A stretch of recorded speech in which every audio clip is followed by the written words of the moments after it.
Hello everyone, today we are going to give you a presentation of our final project, and our analysis is mainly focused on the mobile games. So firstly, I'm going to tell you something about the global gaming market. By the end of the year 2019, the global gaming market is estimated to be worth $152 billion, with 45% of that coming directly from mobile games. It is predicted that in the year 2019, 2.4 billion people will play mobile games around the world, almost one-third of the global population, which makes this app category as popular as music apps like Spotify and Apple Music, and second only to social media and communications apps in terms of time spent. So with the tremendous growth of the mobile games industry, every player wants a cut of the pie. In order to better facilitate our clients called Supercell with sustainable growth in the long run, we plan to provide a leading company of the industry with significant factors correlated to the popularity of mobile games by using analysis techniques, which includes descriptive statistics, inferential statistics, decision tree, hypothesis testing, and multiple linear regression.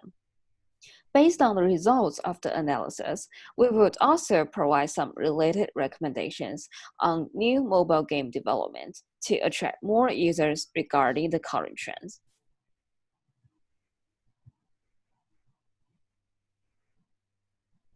So then, let me tell you something about the convo model of our analysis. First, about the content. As we discussed just now, the mobile games industry is worth billions of dollars, with companies spending vast amounts of money on the development and marketing of these games to an equally large market. As one of the leading companies in this industry, we think that the Supercell is the organization that we really want to select. Within the company, executives of game development, marketing, and finance functions would have a strong interest in the results of our project, since they are generally trying to achieve better performance and greater success of their mobile games with wiser strategies and less budget. So that's the reason that we think why they would be most attracted by the project.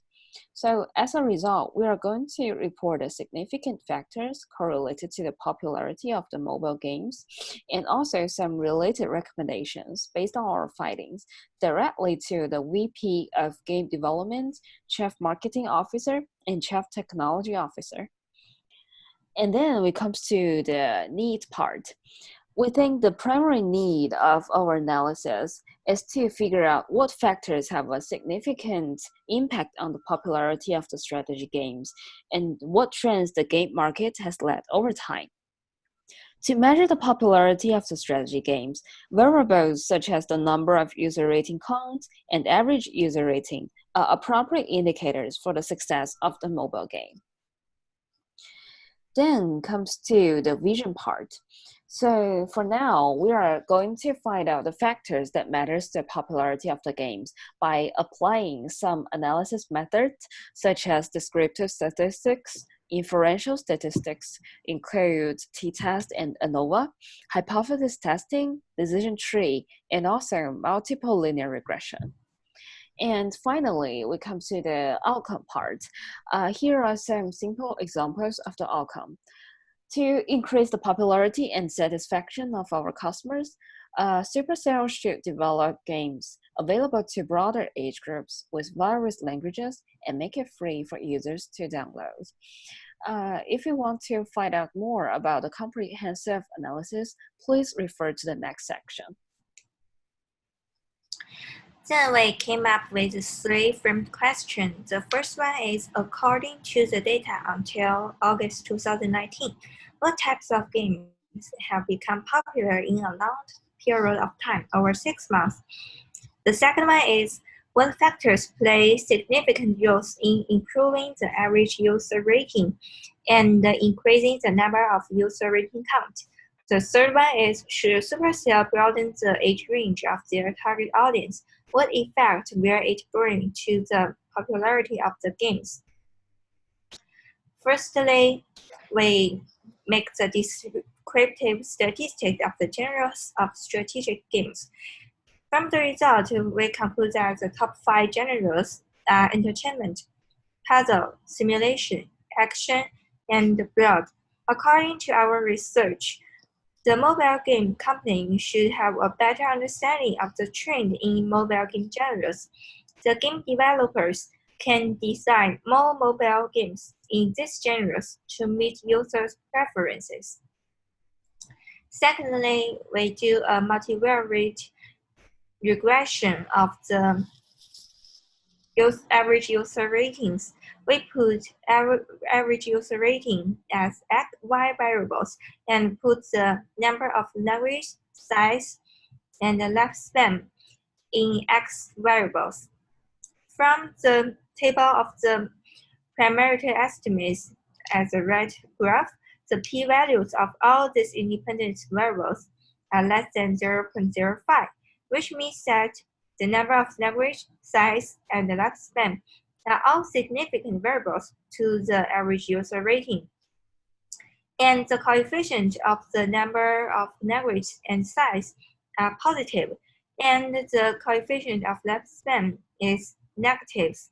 So from the outcomes, we came up with 2 suggestions. The first one is the mobile game company should enrich the language options for users.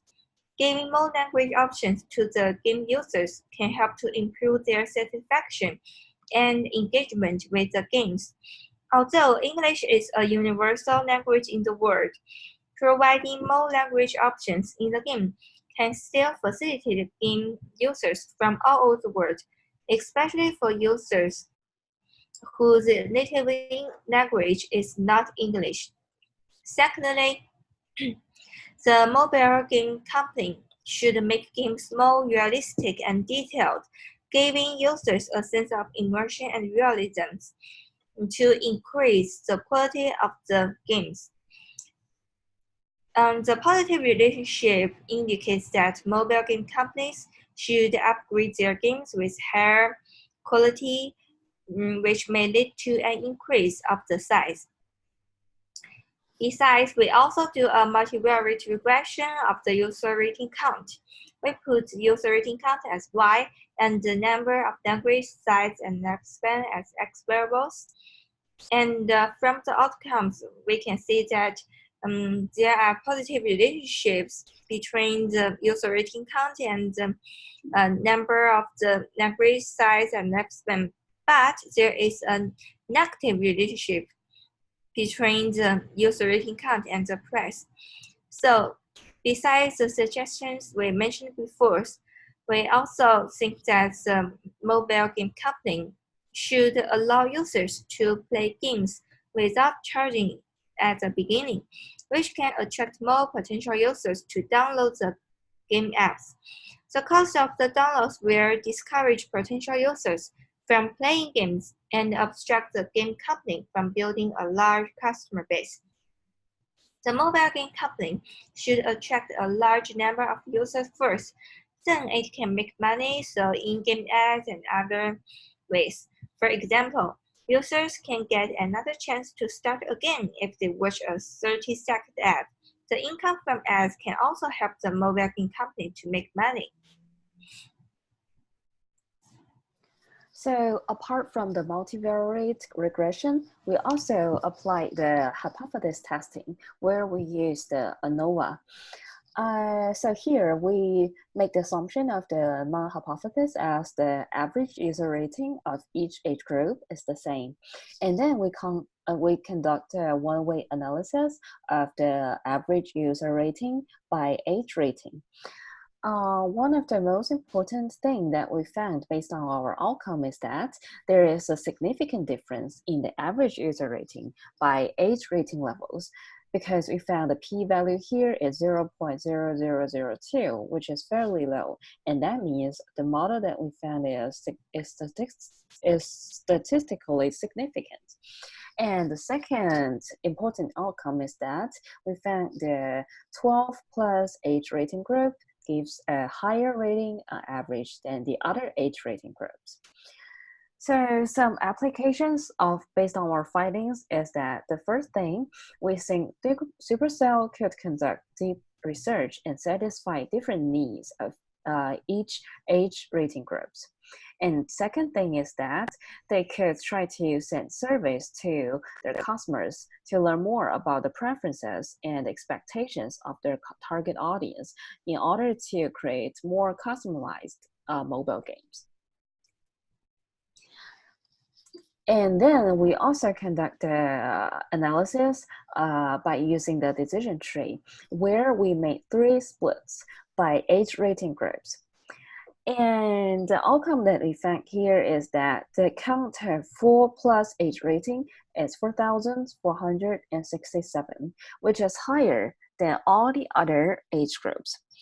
So based on our findings, we think that the finding means that the games available to broader age groups are more popular than the games limited to specific age groups.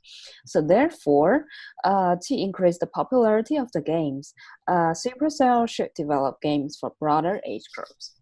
Apart from that, another recommendations could be that we think the company should try to give rewards to inspire users to give feedbacks.